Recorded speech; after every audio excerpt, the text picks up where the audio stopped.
Well, good afternoon, everyone, and a very warm welcome on behalf of Northern Ireland's 6 further and higher education colleges, the Department for the Economy and the Hospitality and Tourism Skills Network, HATS, to the second of 4 webinars in this Hospitality and Tourism Management Skills Spotlight series.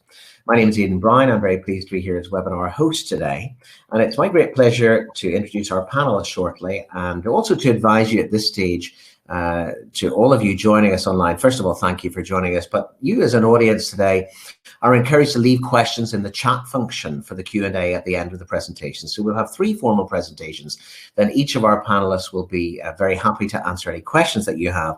And I should also say on behalf of the organisers that there'll be 4 polls which will be held live during our webinar today. Okay, so we really want to get your opinion, not only in the Q&A, but also we'll be taking your taking the temperature of the meeting as well, if I may put it like that, by taking the poll. So I'm just going to introduce our panelists before we move in to the first of our presentation today. As I said, my name is Aidan Browne. I'm Senior Lecturer at Belfast Met. Very pleased indeed to be here today to host this webinar. Our first speaker, we'll hear from our first speaker in just a moment, is Nicola Daley, who's Director of Daly Recruitment. You'll hear about Nicola's 20 years of experience as she shares her expertise with us in just a few moments' time. Then we head to one of the world's most successful and popular tourism destinations. Well, not literally, but we head to hear from someone who is the head of human resources at Titanic Belfast. And I'm sure, like me, you're very much looking forward to hearing the thoughts of Heather Graham as she contributes invaluable information to you this afternoon. And then the third piece of the jigsaw, and when I was chatting in college this week to Margaret McCabe and Donna Convery about this, they were very pleased that the organisers wanted to have the third piece of the jigsaw there, the third piece of triangular information, which of course is the education perspective. Now, as you know, there are 6 regional colleges in Northern Ireland, 40 main buildings and 400 out centres. So we're here to help you wherever you are located. Now, as you know, joining us today, the Management Skills Spotlight series has been created to provide you, the hospitality and tourism sector, employers, managers and leaders with bite-sized learning opportunities directly relevant to your industry, your role and the work that you undertake every day that impacts on you as a manager and a business leader. Now, this series, the organisers hope, will enable you to build skills, gain knowledge, and share experiences with other managers in hospitality and tourism. Very much the news is of the moment. Announcement being made yesterday. I received an email from the Hastings Group advertising very exciting afternoon tea, and I'm sure there'll be a wonderful offer of hospitality provision right across the country. So today we're going to draw on the skills and experience of our guest speakers, their industry representatives, as well, of course, as college lecturing staff. As you know, and just in the news, I was hearing this yesterday, watching ETV News, other news programmes are available, but there was an industry leader talking about what she sees may be a possibility in attracting chefs in the future. And we'll hear about other roles. So as you know, as industry leaders and managers, attracting and retaining staff has always been a key challenge for the hospitality and tourism sector. Now, this has, as you all know better than anyone, been exacerbated further as the result for well over a year, such a long period. Now, the sector, as you all know, has lost both permanent and casual staff, with the sector set to reopen, and there are dates in our diaries, and it was a great pleasure for me to hear Michael Dean speaking so powerfully and eloquently in view from Stormont on UTV on Monday night about his ambitions to build back better. So as you know, reopening is on the cards. Many hospitality and tourism businesses are faced with recruiting staff to come back into the sector as they've done other things. Businesses will also need to implement strategies to retain key staff, managers, chefs, leaders through these challenging and uncertain times. As someone who is uniquely placed to share her expertise is our first presenter today. With over 20 years of experience, our speaker is a recruitment specialist with a track record of achievement in the hospitality and tourism sector. She's going to provide in her presentation guidance on how the industry can widen its pool of potential applicants through identifying key soft skills, or as some employers refer to them as key human skills, which are transferable in people who've been working in completely different industries. Nichola will also focus on how businesses can retain and develop staff through the management pathway, or those seeking to explore opportunities across other roles within the business. With her thoughts on this most special day and in this webinar, our first presenter today is the Director of Daly Recruitment, Nicola Daley. Good afternoon, everyone. Delighted that so many have joined us this afternoon.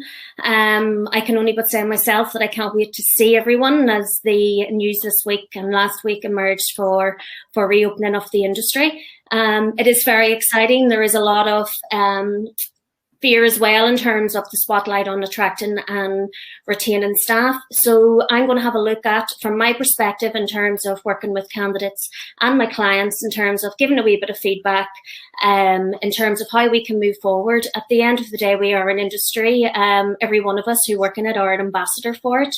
And I think it's important that we remember that as we move forward in terms of in our day-to-day workplaces, that we remember that everybody is an ambassador in everything that we do and say. And it's important that we all move together at the same pace, and we all move together with the same mindset to help to attract and retain people within the wonderful sector that it is. I've been in it over 20 years now, and certainly if it wasn't a great sector, I wouldn't have lasted this long, and I know many of you are pretty much the same. So that stands by itself to say what a wonderful industry it is. So I'm going to get going and looking at what my thoughts are in terms of what we should be looking at as we move forward, and as you start to move forward to recruit for your team. Okay, I think the number one thing is everybody has to remember, and I see this so many times, is the reporting of the recruitment process to your brand.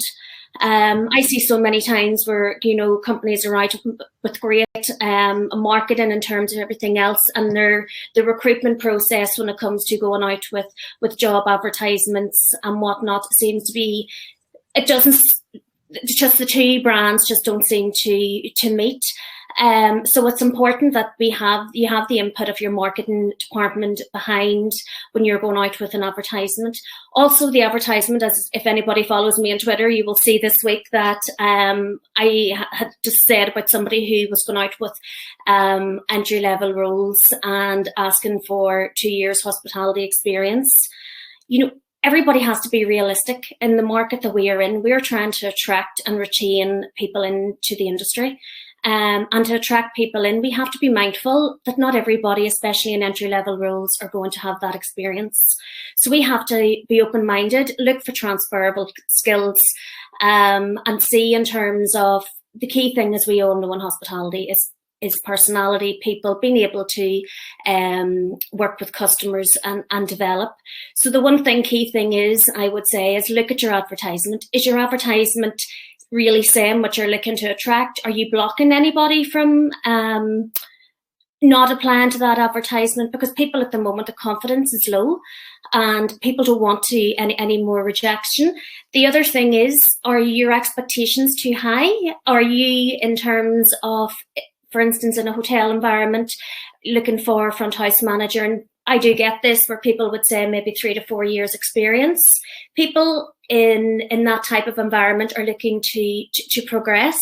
So to me, that's kind of unrealistic in terms of if that's one of your key areas, 3 to 4 years, because at that point, people are looking to move on into progress up the career ladder into hospitality. And certainly we have to be mindful of that in terms of, so look at your advertisement. Are you restricting anything? Be open-minded on your advertisement when it goes out, so that you can attract people that you want to attract.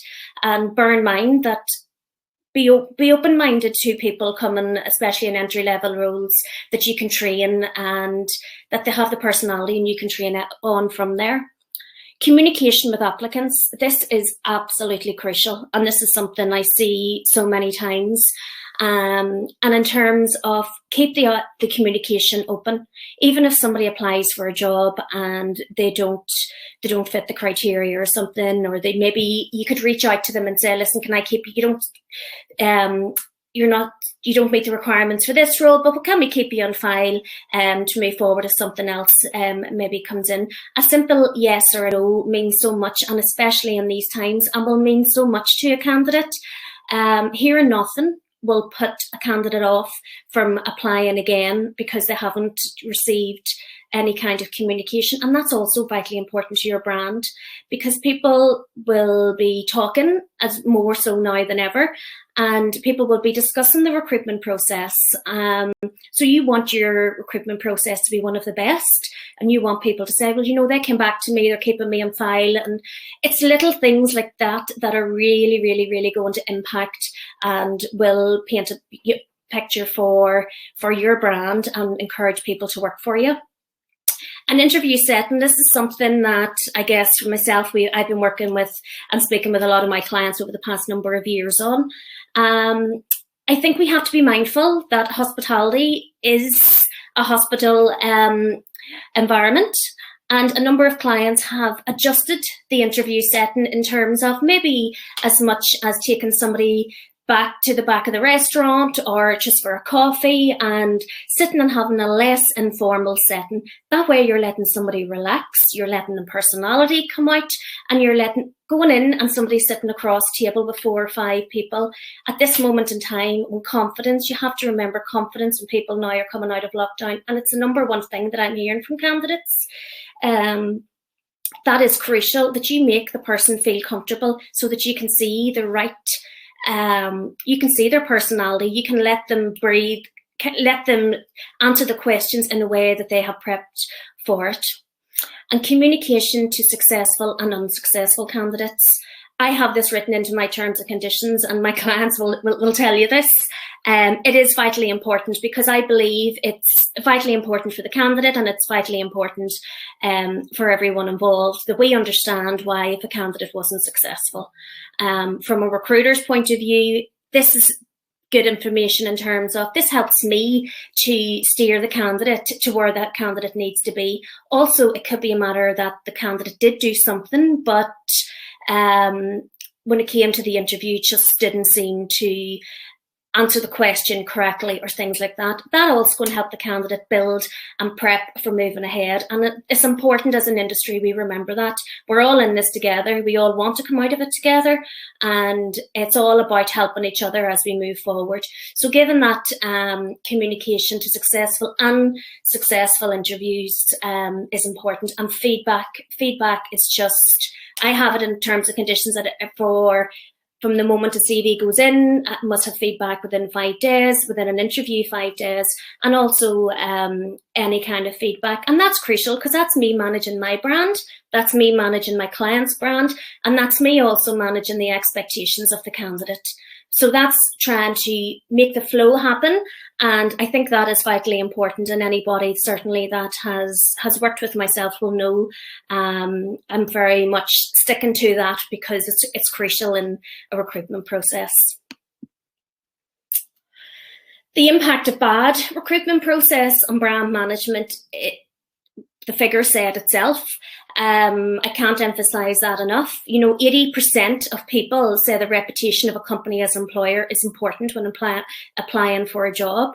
So we all know hospitality is a small industry. We are all one big family. Everybody talks, everybody, talks among themselves, and there's no point saying anything different on that. And that will impact, your previous employers talking to people who have worked, potentially going to apply for a job, talking to other employees.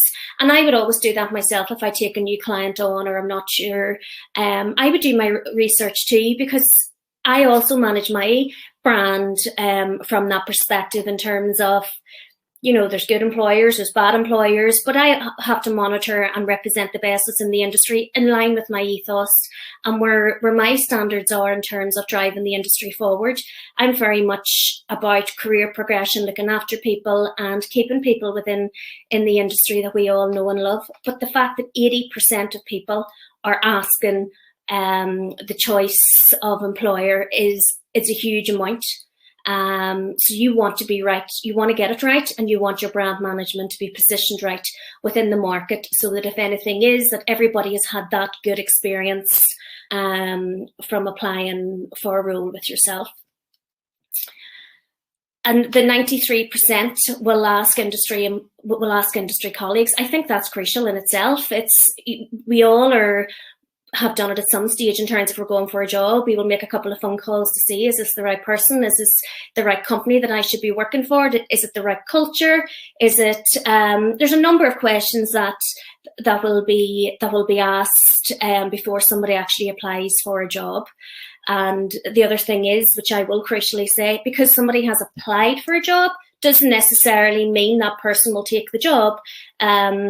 If it is offered, it is a two-way street. We are currently sitting in a two-way street now where we all have to work together. And something I've seen time and time again is people leaving a process, or somebody who has the exact skills for a role, but because it's taken too long, the process has taken too long. Somebody might be sitting in front, you might have a candidate sitting in front of you, that candidate's in the market looking for other roles. So they might have applied for you, they might have applied for 3 or 4 different roles. We are currently sitting in a situation where people want to get back into work. So people want to get back into work. So if there's somebody sitting in front of you who you really want on your books and you really want on your employment, act quickly. That is my number one thing that I will say. If there is somebody, because somebody else is going to snap them up, everybody is on the market at the moment looking good staff, and it is very much a candidate-driven market. Therefore, if you take a week, 5 days, whatever, that person is going to have moved on or maybe accepted a role with somebody else. And I think that is a crucial thing, that aspect of your recruitment process, that I will say. If you're going to tell somebody in an interview you'll be back to them on Wednesday, go make sure you're back to them on Wednesday, because that person is sitting waiting on Wednesday for you to come back. If is a wee bit of a hold up, maybe drop them an email and just explain to them something that's cropped. We will be back to you as soon as possible. We're still in the process. Keep those communication channels open, because that's vitally, vitally important. And again, that also lets, if the person is, or the candidate is going for another role, that they can say to you, well, this is what the situation is. It opens up a conversation and everybody can be transparent in terms of moving forward. The fallout from companies with the persistent issue in losing top talent definitely is from the experience of candidates waiting too long on a recruitment process.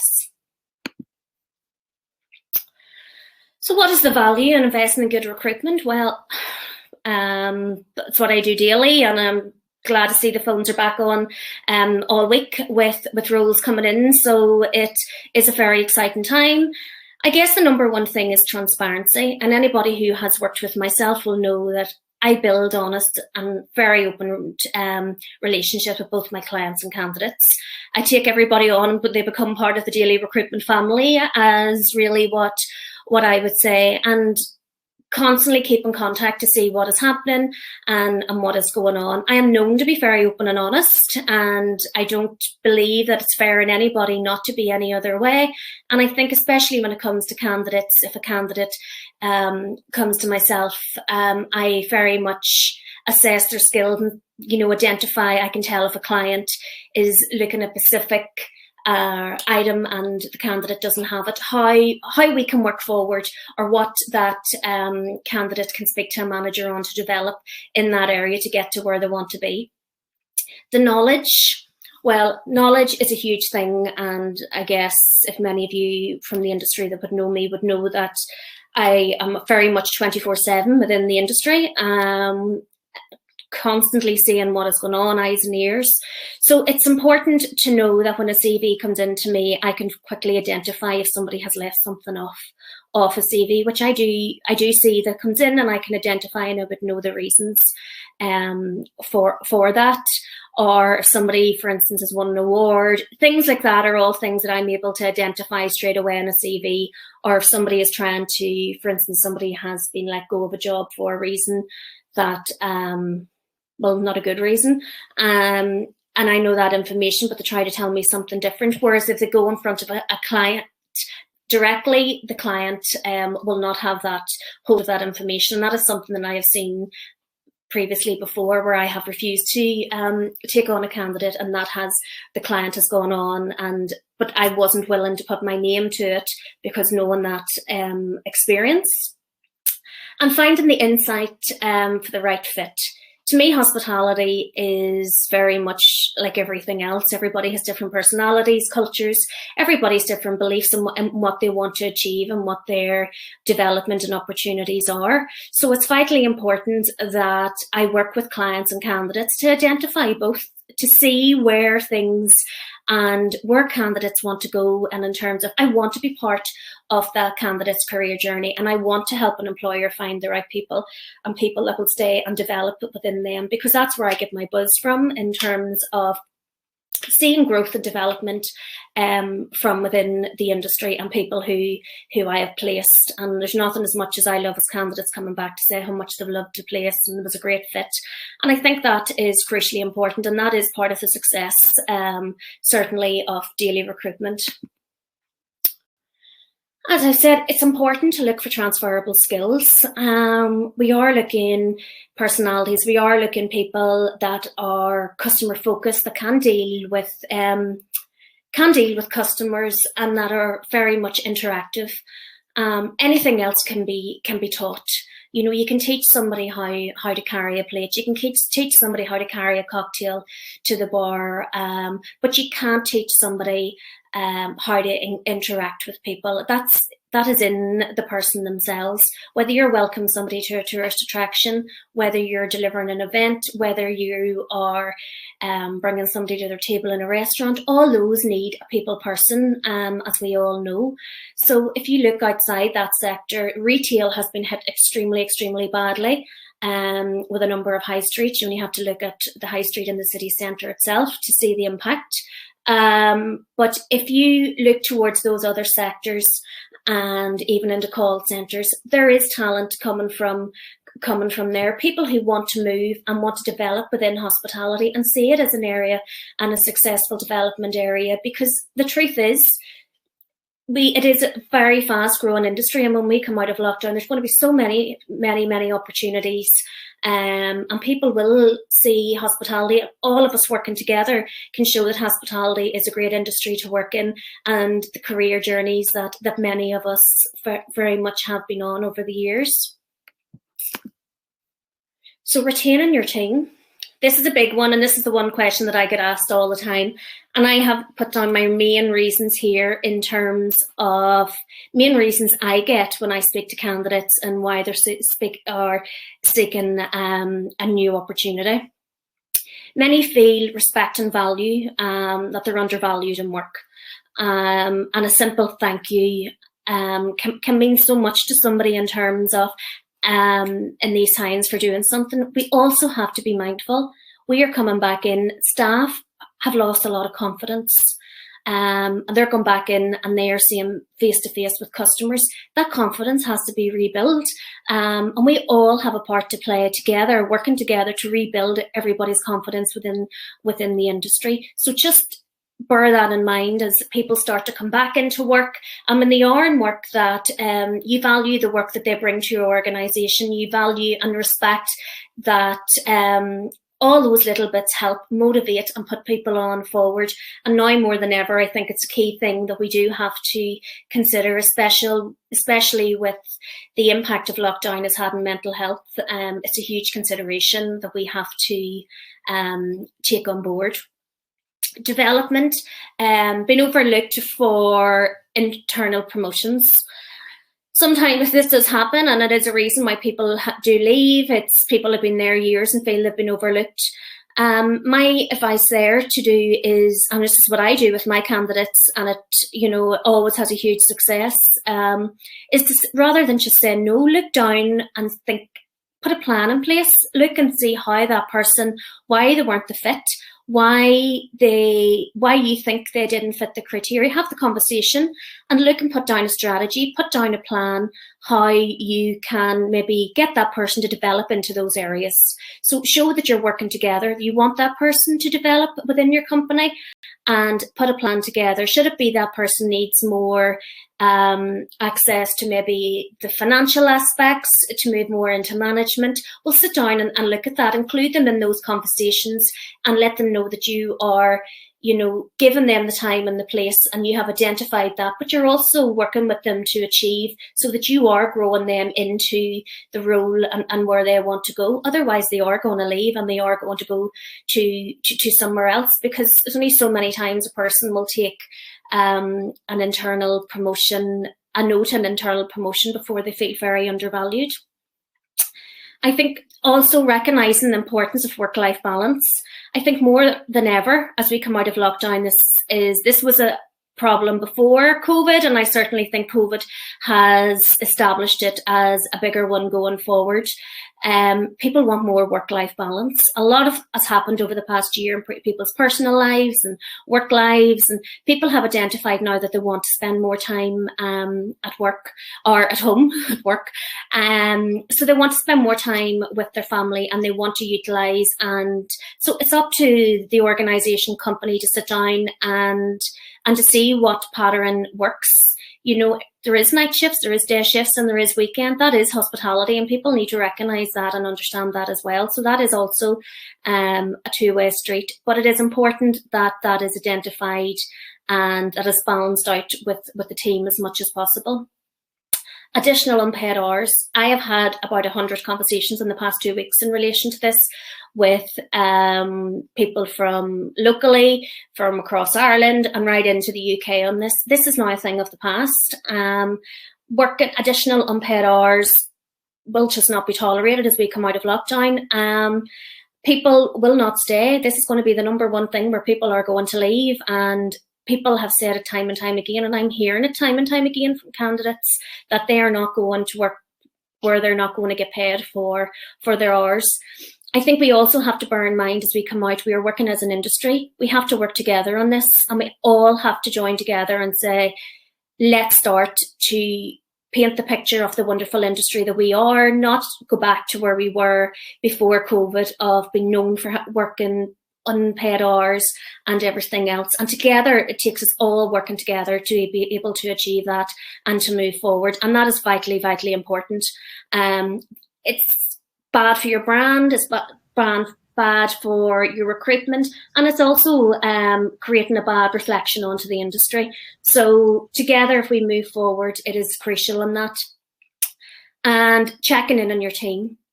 And that brings me back to the respect and value. Checking in your team, making sure everyone is okay, as it's especially in these mental health, just to discuss how their development and key areas and areas that you can grow and move forward.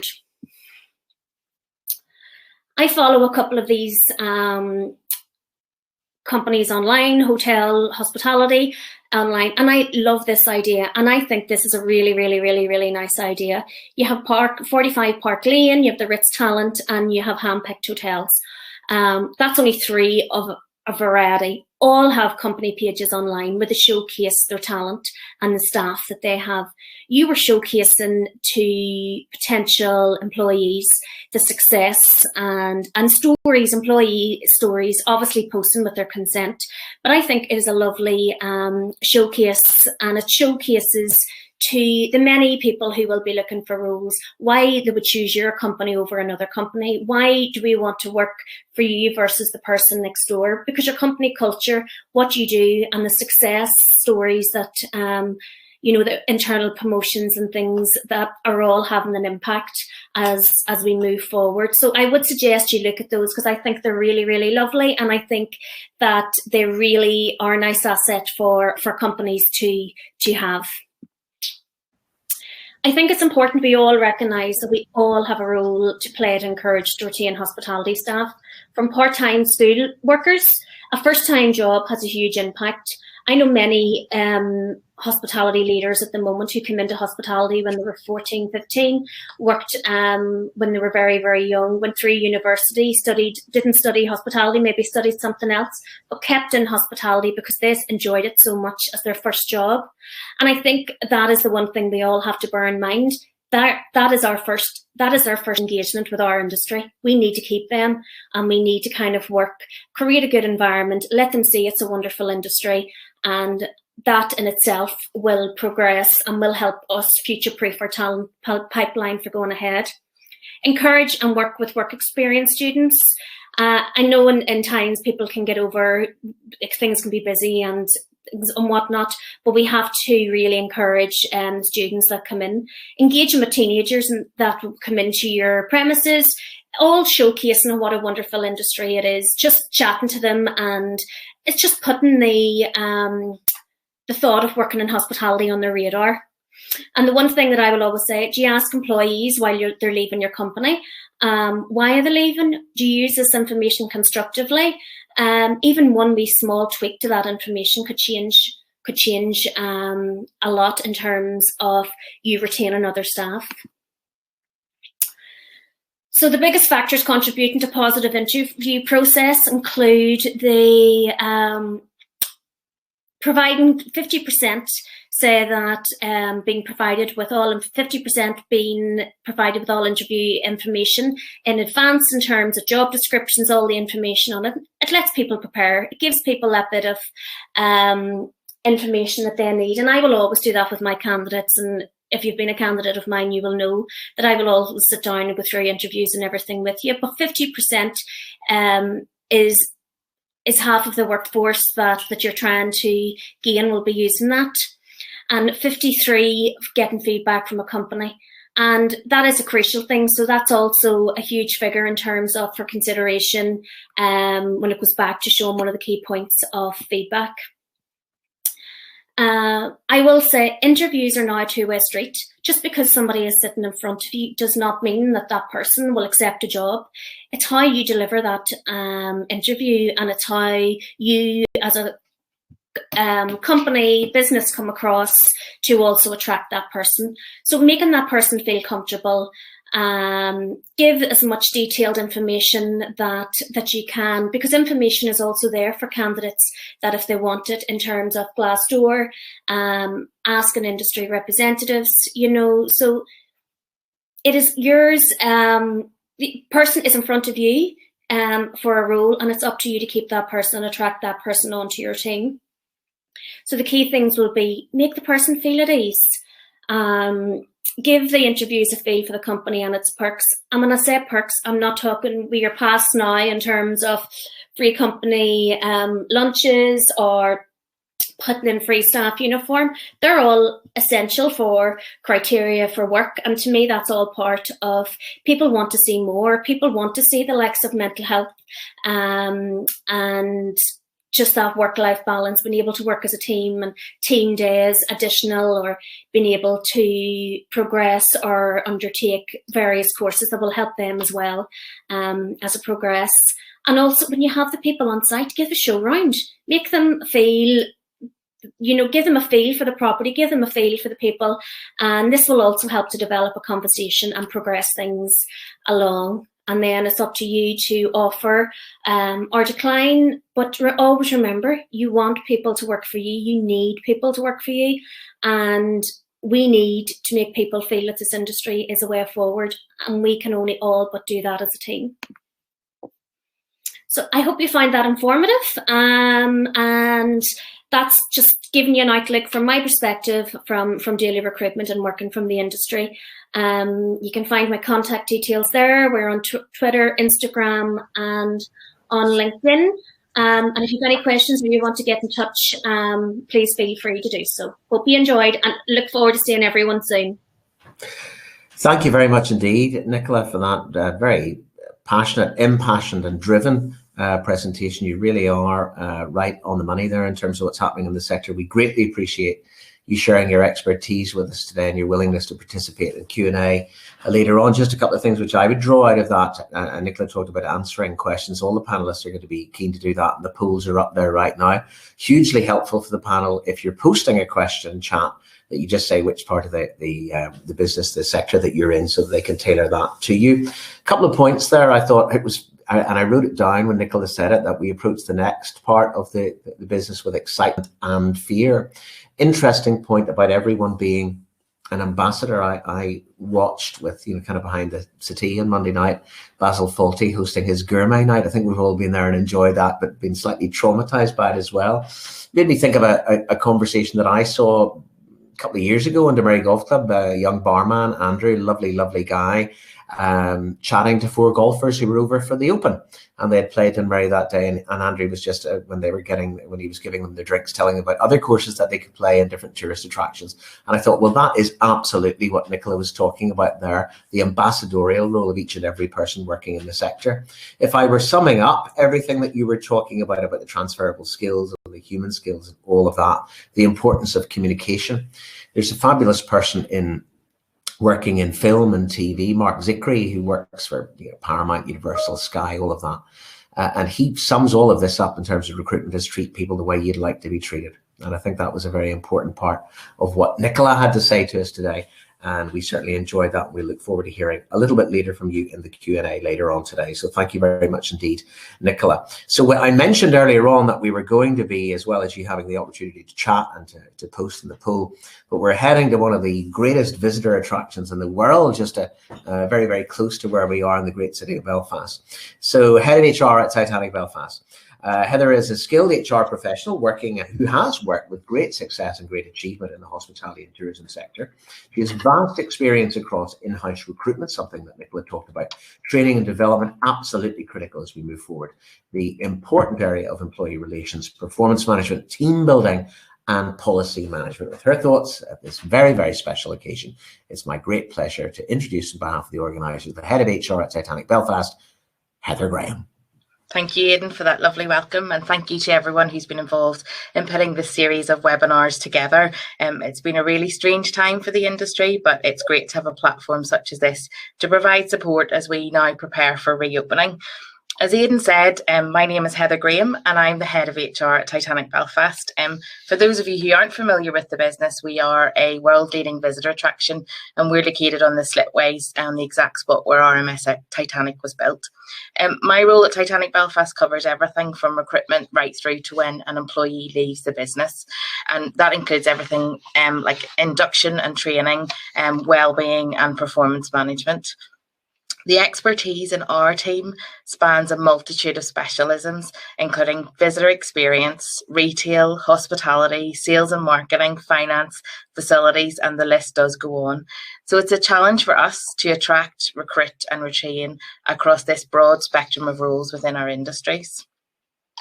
So thinking about attraction and the challenges which we face, why do we need to attract people to our industry? Well, the impact of the pandemic has been nothing short of devastating on our industries. No matter what the size of your business, great people are vital to your success. So the challenge of attraction is not just for Titanic Belfast, it is for all businesses in our industry. Pre-pandemic, we had a huge challenge recruiting for Titanic Belfast and in the wider industry because of the significant skills gaps. And this was due to the growth, the pace of growth in the previous 10 years in our industries.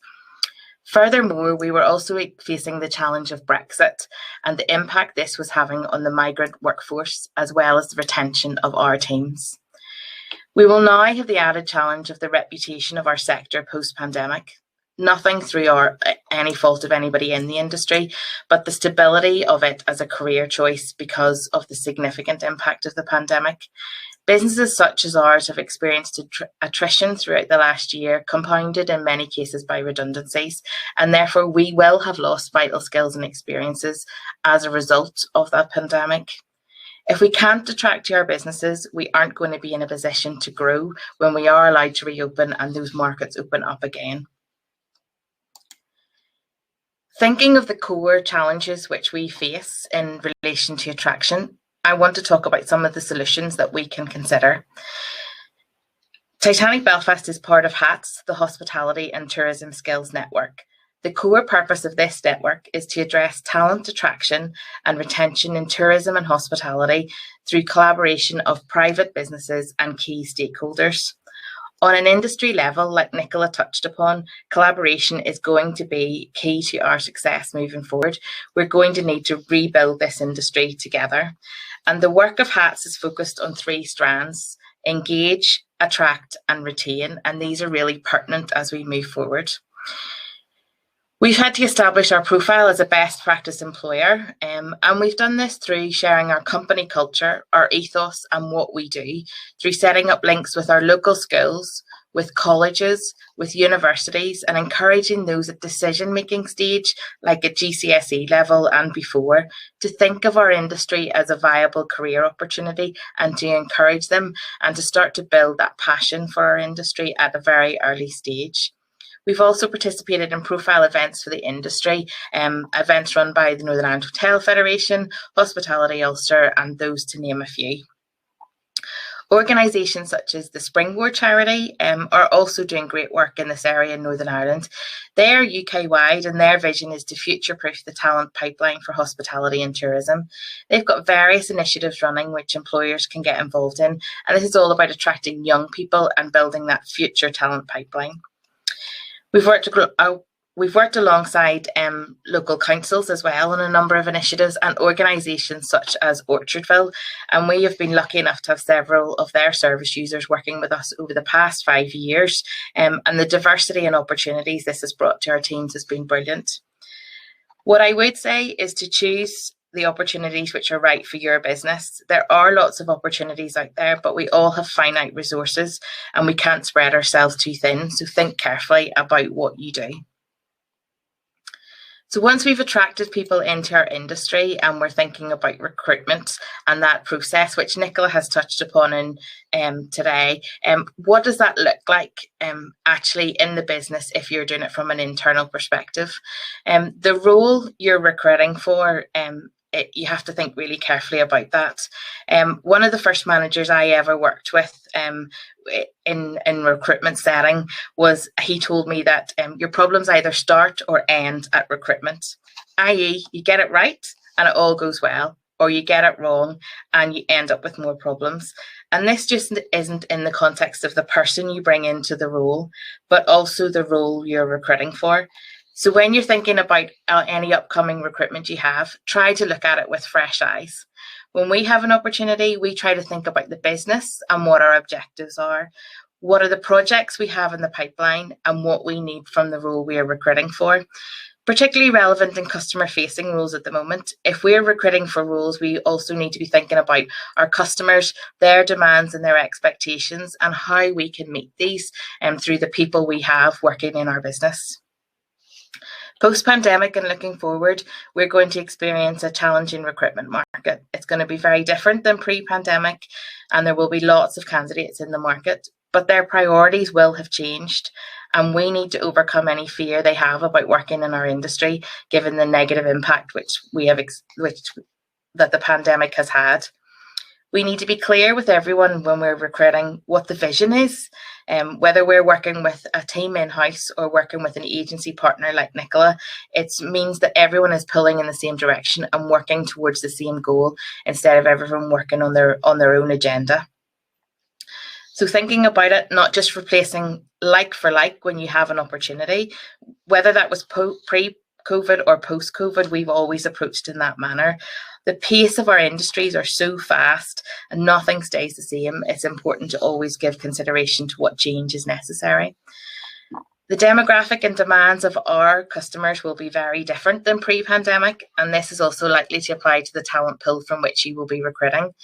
Thinking of this and COVID regulations, what do we need to look for in the people we're recruiting to help deliver this? So probably slightly different approach and slightly different skills you're looking for than you had previously. How you recruit will also look different. Next week, we will be doing our first set of interviews in over 12 months, and there's no doubt our world has turned upside down in that time. To have solely done interviews online would have been very unusual in our industry pre-pandemic. We are a people industry, and as a business, we always felt it was important to meet the candidate in person and to give them the opportunity to have a feel for our business while they're on site. But now this has changed, and we have to change how we approach that process and what we look for through that. How can we see what we need and to see it, but do it in an online way rather than in person if we need to? So approaching your recruitment with an open mind. Nicola touched on this in terms of the transferable skills. Look outside the hospitality and tourism industry. Don't necessarily just look for someone who has that experience. You're thinking really about the skills and attributes which you want to see. And this has been one of the most successful approaches that we've taken to recruitment over the last number of years, particularly in front of house roles, but not just front of house roles. It's really about having the right attitude and approach. Whilst industry experience is vital in some roles, others we have found that successful candidates from outside the industry have brought so much to the business with their transferable skills and prior experience. I'm going to share with you a number of examples today where we have experienced this. So one example is where we had a concierge who was a retired company director. The conversational skills, the knowledge, the etiquette, the high standards and professionalism which they brought to the role were second to none. Some of those factors were unteachable and they were just in that person and they got it from the experience they'd had in previous roles. In finance and procurement, we have people who have worked previously in a manufacturing background. The process, the knowledge and their adherence to standards is so vital, and they have brought this from manufacturing and shared their best practice to improve our business. In visitor experience, we've got some people working within our teams who were previously sales representatives. The instant ability to strike up a conversation, the natural patter where they have, which makes them an ideal front of house team member. One of the big changes we had last summer when we reopened was how our retail and our catering outlets operated in visitor attraction. And one of the changes we implemented was to look at the transferable skills between these two teams. Previously, they operated completely separately, but we maximised on the synergies and the cross skills between those two teams to bring them together to provide a better customer experience. High season recruitment, which is our summer recruitment. Previously, we would have recruited as a business overall. The candidates would have indicated their preferences for any of the front of house roles we had, and we would have carried out first interviews in their department of choice.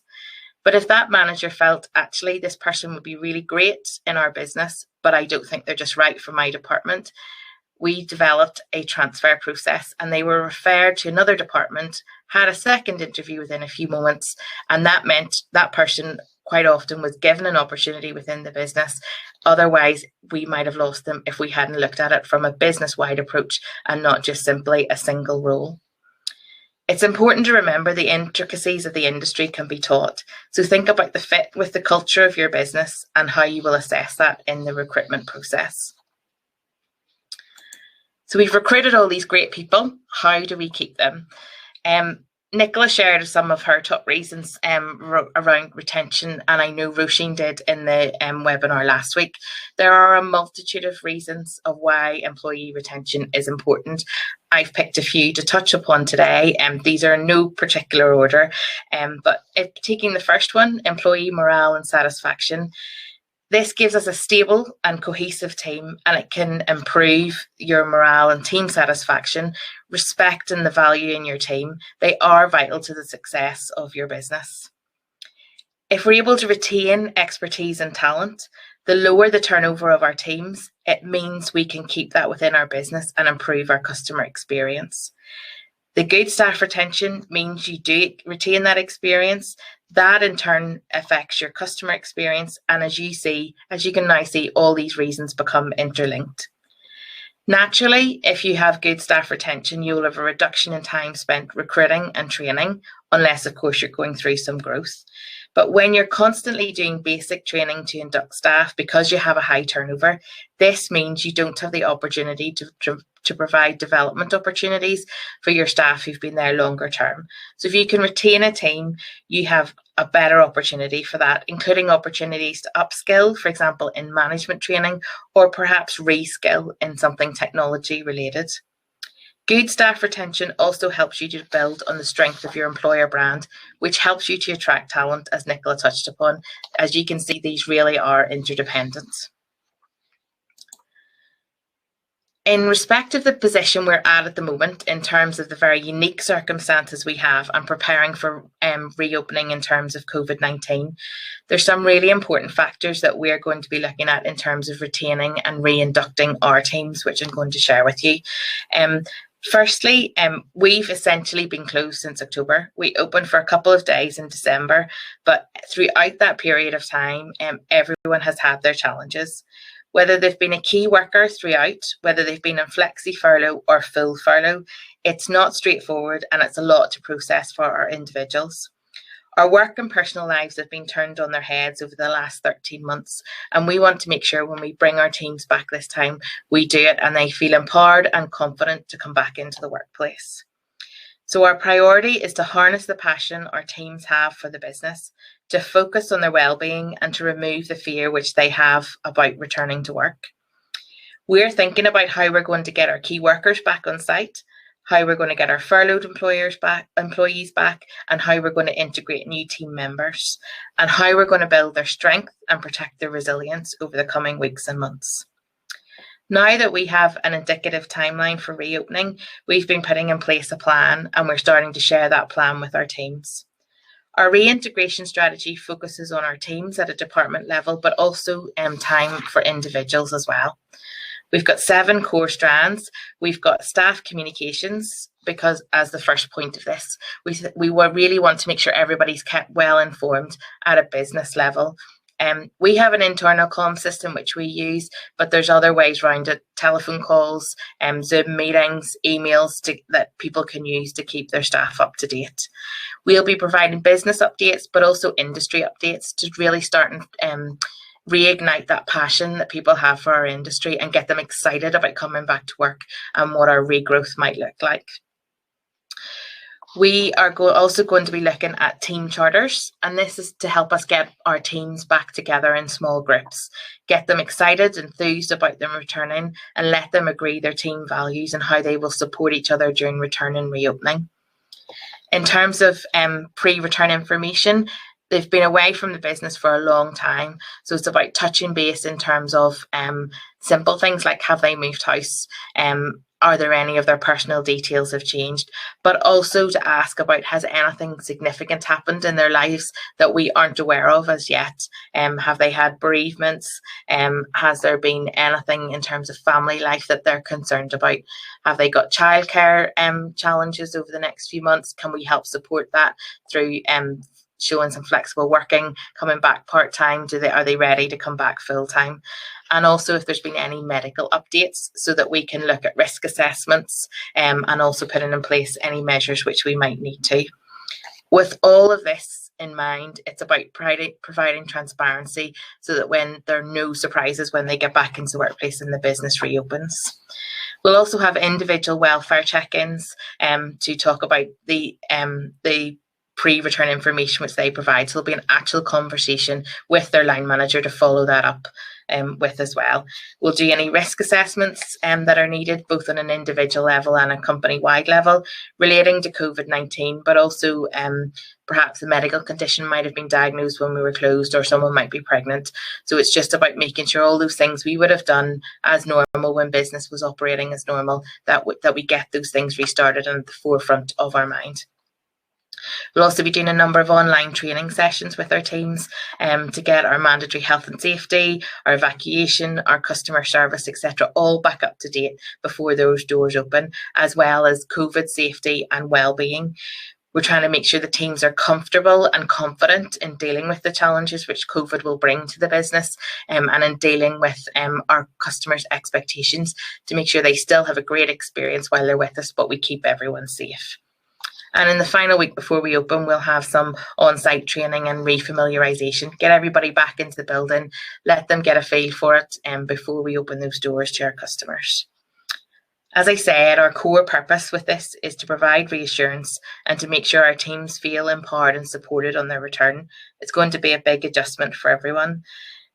So we will complete all of the above over the next 5 weeks. And for any new team members, we'll tailor the approach so that they also feel welcomed and informed and confident in starting out in their new role.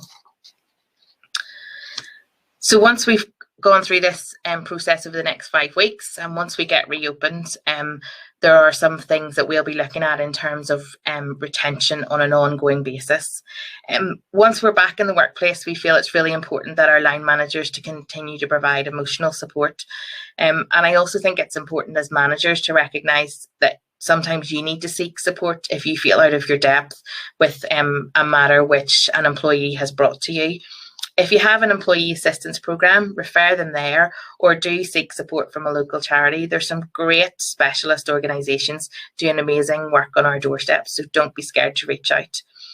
A big focus in our emotional support will be all about wellbeing and welfare and helping staff to adjust and ease back into working life.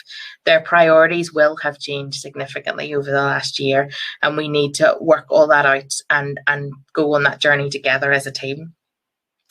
For many, work-life balance will now be top of their agenda. The last year has given them an opportunity to reevaluate. What can we do as a business to support that? What flexibility or reskilling opportunities can we provide? It'll be important for us to be open to change once the business is reopened based on the feedback of our teams. We've had operational changes. We've had to put in place changes to make sure the business is COVID secure. We need to make sure our employees' voices are heard, to listen to them and to take on board any changes or suggestions they have. And if we can't adopt the change they've suggested, then explain and consider alternatives. This helps support your employee satisfaction and improve staff retention. Our budgets will be massively stretched, but there are some great funded training opportunities available to support with development. HATS have a skills funding guide, which is signposted to all those support options. There's also apprenticeship opportunities, and the local colleges can support via skills focus for short, sharp, focused training. Also look at development opportunities with no cost. Like, for example, if you're working on a special project, can you get somebody who has expressed a desire to develop involved in that project so that you can expand their knowledge and expertise and help them get them ready for the next step? So finally, in terms of retention, you know your business and you know your people better than anybody will. What works in our business might not work in yours, and what works in one department in our business might not work in another. But over the last year, we've learned to adapt and show flexibility that we never even thought was possible. And for us, it's going to be really important that we harness those lessons learned and retain that in our business, so we support the rebuilding of our business and support our vitally important team. It'll be important to celebrate our people. They are vital to our recovery. Again, budgets won't be big, but it doesn't have to be. Remember, a thank you goes a long way. A coffee, a cake treat on their birthday, or giving them a little flexibility. Excuse me. So we'll just finish up to wish everybody best wishes for a successful reopening. Thank you so much, Heather, for your presentation today. And I think you could certainly do with one of those Titanic afternoon teas, perhaps with a little liquid refreshment to soothe your tonsils there. Thank you so much. Just a quick summation. I think what Heather was talking about there was the collaboration. Not only collaboration is the key to success, but communication as well. I love the piece about thinking about the needs, not only of the business, but of staff and of clients as well. And I read an interview with Prince Charles recently where he talked about those two words, thank you, acknowledging someone and recognizing their importance as being critical to the success of any business. That's something that Nichola was talking about earlier on as well, when she talked about everyone being an ambassador. I've compared a number of events in Titanic Belfast, and your staff are so helpful and so welcoming.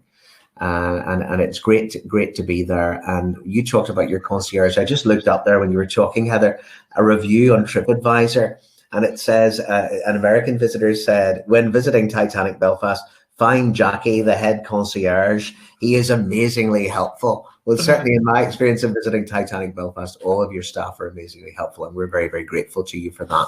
Just one thing that seared into my memory was being in Titanic Belfast for an event one day that I was comparing, and I met one of our former students who was working there, and he was saying that a cruise liner with 3,000 people had arrived into Belfast that day, and almost half of them had visited Titanic Belfast. That, as you will know, Heather, that footfall, that spend, that contribution to the economy. Gosh, we're so looking forward to being able to do that again. Thank you so much, Heather, and we look forward to hearing from you a little bit later on today. Well, we talked about, and both Nicola and Heather have talked about the importance that education plays in this, and providing training which is absolutely bespoke and absolutely relevant to the needs not only of the learner but of the employer as well. And someone who's uniquely placed to share her experience and expertise is my colleague Carolyn McNeese. who coordinates and is the director of the foundation degree in hospitality and tourism management at Belfast Met. Carola. Thank you, Aidan, and thanks again to Nicola and to Heather for their presentations as well. So I just want to take a little time, I won't keep you long, but it's just really to tell you what we do at Belfast Met and all the other 6 colleges across Northern Ireland to help industry and to support them in their needs and what they have. We do want you to get in touch with us to maybe join our industry board, where we have advice from industry and what they want the course content to be, and then we try and write the course to meet the needs of industry and obviously our awarding body, Ulster University. So across the 6 colleges there's so much experience and knowledge over the years. Most of the lecturers will have industry experience as well, which is very useful. So just to let you know a little bit about our courses and what we do, one of the main things that we do to prepare our students for industry is looking at employability skills and getting the students to be prepared. So we will give them interview skills and give them mock interviews. We get them to research jobs within their chosen industry, be it hospitality, travel and tourism or events. And they look at jobs, they look at the job descriptions, and they look at the skills that are required, the essential skills and desirable skills. And so they have to carry out a skills audit on themselves, what skills they already have and what they need, prepare an action plan, and then do a career pathway to where they want to be in 5 years. So they're really thinking through how their career can progress. We also get them to do CPD logs, and it's really making them aware of how they can develop their skills and make them stand out against other people. So we encourage them to participate in webinars, industry webinars, and see how industry talk to each other. We also encourage them to do online training, Google Digital Garage and things like that, which really will improve their skills. So that's what we do with all the other colleges do this as well as we move on.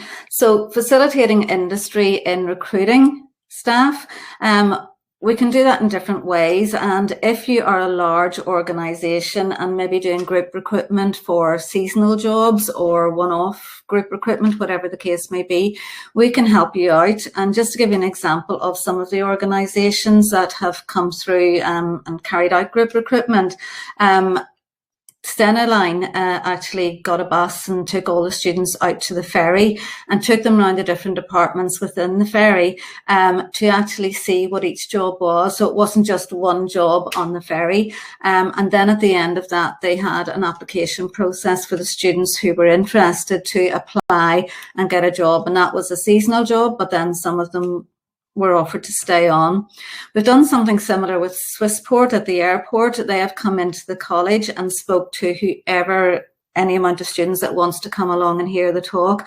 And it's very good because they're pointing out, it may look very glamorous, but you could be starting at 4:30 in the morning and you could be doing split shifts and so on. So they very clearly lay out the disadvantages of the job or the less attractive parts of it. And again, at the end, if you're still interested, come along and apply. So they have been very successful in the past. Obviously that didn't happen this year, but it's very good. And as Nicola mentioned earlier about a show round, they get a chance to actually feel for the job and see what it's about.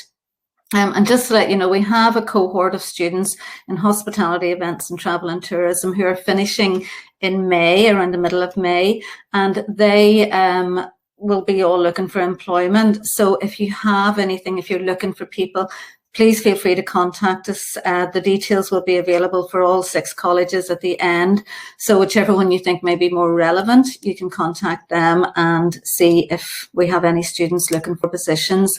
The other thing I would say is I keep in touch, as do all the other lecturers, with past students through social media mainly. So if I see a job coming through on LinkedIn or Facebook or even Instagram, I tend to share that. So I know that all those students are going to see it, and I would encourage them to connect with me on social media for that purpose. So again, we can do that, or if you let us know, we can share that ourselves on our site. So that's another support mechanism, hopefully that will be attractive to you. Just to let you know how we're preparing our students for going out into industry, we take them on trips to organisations and let them see what goes on there. So it gives them a feel of what actually happens within the job. Sometimes we will go to, for instance, Crumlin Road Jail there, and we were able to speak to some of the employees, the tour guides and so on, and get a feel of what their job involved. We also attract guest speakers from industry, and Nichola has very kindly done that in the past and talked to us about the whole recruitment procedure and given us interview tips and things like that. So that's been great. We've also had Invest NI in, as you can see in the picture in the bottom right there, where they come and encourage students on entrepreneurship and the different programs there are that can support them should they decide to open a business themselves. Yesterday we ran a virtual conference. Now this was something that the event students had to do as part of their assessment. So they organised a virtual conference and we had various speakers who told them about their roles now and from the start, from when they were students, so that the students could relate to it. With Neil Dalzell from ND Events, we had Michael Stewart, who's president of Belfast Chamber of Trade and Commerce. We had an ex-student, Hannah Kane from EasyJet. We had another ex-student, Nicole McKeown, one of your colleagues, Heather. We had Richard McGowan, who actually they're actively trying to recruit students for apprenticeship programs they're doing because they've expanded so much. So that was a great opportunity for him. And we had Sandra and Scott from Oasis Travel talking about the role as a travel agent. So we do try and run these things on a regular basis. We have career supports throughout the college as well who run events. So it's, you know, very useful and hopefully would help you out if you're interested in something like that, but it also helps the students understand the industry that they're going into. And just a little bit to say as well, you know, it's not just about written assessments and exams. And I know when I've gone into industry, people have said, you know, but we want them to understand the operational side of things. So we do try and incorporate practical assessments, giving them hand-on experience and nearly getting them ready to hit the ground running, so to speak, whenever they start to work. Just an example there, the event students organised a fashion show in the Europa Hotel. They had to go and do that all themselves. And they raised over £14 for the Alzheimer's charity. We also do things for our level 3 students. There's a career ready programme. And they're assigned a mentor from industry. They have to be interviewed for it, and they have like an 8-week placement, which is really an excellent experience for that age group, which you're talking about students that leave with GCSEs and come to us. There's also the Inspire programme. We were approached by Belfast City Airport to discuss, you know, whether it would benefit the students, and that was hugely successful. The students across Northern Ireland from other colleges, they all went together, and they should have been going to LA last June, but unfortunately COVID hit and that didn't happen. But it's just to let you know that they are a selection of things, and if you ever wanted to approach us about any initiatives you were thinking of, we would be happy to work with you. Any of the colleges would be happy to work with you. So just to mention then the work-based learning, some of you may already be aware of this. These are just some of the organisations who have supported us or are currently supporting us in providing the students with placements. The placements start the end of January until the end of May. They can be voluntary up to 3 days per week. During that period, the students have to do a CPD log and they have to do a research project. And the research project really could be something that would be mutually beneficial to the student, obviously for their assessment, but then also to the organisation. Maybe your manpower, you don't have someone to assign to carry out market research. They would do that and put it in a report and give you their findings. So it can be very useful that way as well. And just really it gives you an opportunity to see, are they a fit for the organisation? Not only do they have the right skills or the right attitude or so on, but even are they a fit with the rest of the staff, which can be very, very important. So it's an opportunity there for you to get the students in and see if that works. Now, these are foundation degree students. They've done their A-levels and they've done a year and a half at college doing level 4 and level 5 modules. At the end of this, then they can go on and do the honours degree. Some of them actually get kept on in their placement. And we also have had students who have got kept on over the summer. And then while they go and do their honours degree at Ulster University, they can work part-time in that placement. So all of that has worked out really well. And I would say it's great great to see. I attend the Northern Ireland Travel News Awards every year, and it's great to see the success and the ex-students who are now winning awards, managing an organisation or whatever. And we do encourage the students to go forward for competitions. All the colleges do, and they all compete against each other for things like the IFEX and the Institute of Hospitality Student of the Year, and also the Northern Ireland Travel News Student of the Year. So it's great. It gives them a little bit to work towards as well, and it's something that stands out in their CV, and I hope that organisations recognise this and that they're a little bit maybe more passionate than the rest. So it was just to give you a real sort of update on what we do in a college. We're here to support you. As I say, there's 6 organisations across Northern Ireland, or 6 colleges, sorry, that are willing to help. So these are all the contact details here. If I have said anything that you're interested in, please feel free to contact any of us and we will get back to you. And that's all. So thank you very much. And if you have any questions, there's an opportunity soon. Thank you so much, Carolyn, for that presentation. So much information, and lovely to hear about the great work being done in the 6 further and higher education colleges right across Northern Ireland. Carolyn mentioned project-based learning, which is so important for all of the colleges, whereby students are doing real live projects with proper deadlines, working in partnership with industry. And we like to think that gets them ready, as Carolyn said, to hit the ground running and go into your business. What a lovely thing, Carolyn, your students did in organising that fashion show for the Alzheimer's Society and raising £1,400 for such a worthy cause. It really is wonderful. And we thank you and all of your colleagues across the 6 colleges for doing that great work. Well, a number of questions are in the chat, and we will have information has been posted, a video, lots of links to the different funding streams which are available as well. And so many interesting questions. Where your participation in the poll has been very greatly appreciated by all of the organisers.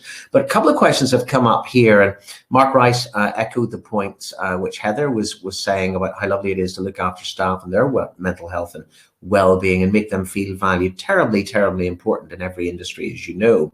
Marianne Hood points out, as I think as all of the 3 speakers talked about, the challenges, and all of these roles are difficult to recruit for and challenging. That's something which in our first presentation, Nichola certainly didn't shirk, and Heather was very aware, very, very aware of that as well. A question that I'm going to direct to you first, Heather, and then to Charlotte, and then to Carolyn, comes in from Charlotte Gibson. And we're talking about retaining staff and supporting staff post-COVID. But I suppose just to strike to the kernel of this, and we'll start with you, Heather, if that's okay. How would you, because you're on the cusp of interviewing lots and lots of people, how have you identified, targeted is the wrong word perhaps, but how have you identified staff from other sectors, encourage them to come and work for you at Titanic? I think one of the things we do, which probably the majority of employers do now, is that we advertise through online channels, which automatically increases your reach, because we've all come across people from various walks of lives. So especially through channels such as LinkedIn, you never quite know who picks that up. So we're encouraged to share that. But if, for example, we had a role in facilities, we would look at where facilities roles are typically advertised and not necessarily just our online channels. We might go to their professional press, or if you had an HR role, you might look at advertising through People Management CIPD, or you might go to a specialist agency if you were looking for a specific set of skills. So it's about taking a tailored approach for us to each role that you're looking for, and about trying to get the message shared as wide and far as you can, because you never quite know who will pick that up, and that's really useful sometimes as well. Absolutely, to spread it wide and far and promptly, because time, as Nicola pointed out, is of the essence, because we're all competing for the same talent pool. Nicola, I wonder if you might address that and think about that, if there's any in particular. Certainly from my perspective, I would get a lot of clients who would go directly to the market and then would come to myself. And what I've seen more and more, and a number one question that I get from my clients is, well, why didn't that person apply to me directly? And I think recruitment in hospitality, using agencies, is pretty much a new thing in hospitality. And I have witnessed over the past number of years is people who have said to me before would never use an agency have moved forward and have seen the advantage to having that I have that reach that a normal job description or as a post on LinkedIn mightn't have. It's because I can people now like to have that third person in between so that they can be behind a smoke screen. I'm asking all the questions, getting all the answers for them, and then bringing it back. And that is something that is a number one question that I get from my clients is, why are they not applying directly? And that is because people like to have that buffer in the middle. Yeah. Absolutely. And it's all about communication. It's all about, I mean, you talked about being live 24/7, being at events, looking at things and not really switching off. And that's going to be absolutely critical. Moving ahead. Carolyn, would you pick up that point? Because you talked about using online platforms to communicate opportunities to former students. Anything that you would add to what both Heather and Nicola have said at this point?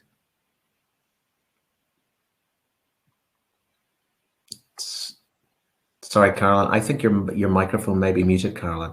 Something that I did 3 times today already, so I empathize with you. Okay, no, it's just really to say we would be very careful when we are recruiting students to make sure that the industry is right for them. As Michael Stewart said yesterday, if it's not in your DNA to work in an industry like this, do not apply. The same really applies to our courses. So we do like a pre-entry guidance where we talk about the course and what it's about and the type of jobs within the industry. We do try and have transferable skills. For instance, one of my students this year did very well in marketing and felt that he wanted to go more into that area. So he's now actually working in a marketing department for a tourism organisation on his placement. So we do try and encourage our courses, our foundation degrees, our management courses. So there are the generic modules that can carry them to other industries if they decide it's not for them. And it's an interesting point you made there about Michael Stewart talking about whether it was in the DNA. You know, we have a former journalism student at Belfast Met, Kitty Andrews, doing wonderful things at UTV and doing great stuff as a producer presenter. But we got her in to talk to our journalism students, and she said, yes, it is glamorous to be a TV presenter, and it is wonderful. But when I do Good Morning Britain, I'm in studio at 4:30 in the morning, and I'm helping the producer out, and there's nobody there to stir my coffee and steam my dress. I do it myself. And she was really laying it on the line there. It's about that communication. I wonder, Carolyn, could you address a point from Ruth? Because Ruth is talking about opportunities for 18 to 24-year-olds, and can students be recruited from that pool? Would that be something that you could comment on? The 18 to 24. Yeah, we certainly can. The foundation degree is for students at 18 or older who have finished their A-levels. You must have A-levels and GCSE Maths and English in order to get onto the course. So yes, definitely they can be recruited. And we do have, sometimes we have mature students who have actually retired. We run a tour guiding course, and there's a lot of people who have retired and actually joined up to that course and absolutely loving it and doing extremely well from it. So yes, but 18 to 24-year-olds, absolutely. Mainly the foundation degree, as long as you have the qualifications, but we do have other courses that you can do if you didn't have the qualifications and needed to upskill in something for a year or two and then move on to the foundation degree. But as I say, our contact details are there if you wanted something more specific. There are some programs, I think, for the 18 to 24-year-olds as well that were mentioned in last week's seminar, or webinar. So it might be worth looking at those or contacting me, and I can point you in the right direction, Ruth. And the lovely thing about this is that all of the webinars are up there for people to look at. And it was an interesting point that Heather made about appointing a company director to that concierge role. What a wonderful use of a lifetime experience. And I visited the Grand Opera House a few years ago and was shown to my seat and given some very interesting information about the Matcham Theatre by a retired headmaster. So, you know, and he and his proudest boast was that he'd seen Miss Saigon 8 times without paying. You know, so there are perks for that as well. So we're really, really grateful to everybody for contributing to the polls and to the web chat today. Ruth and Heather, anything that you would like to add just in concluding this? Because all of the great information will be uploaded, but maybe a final word from you, ladies.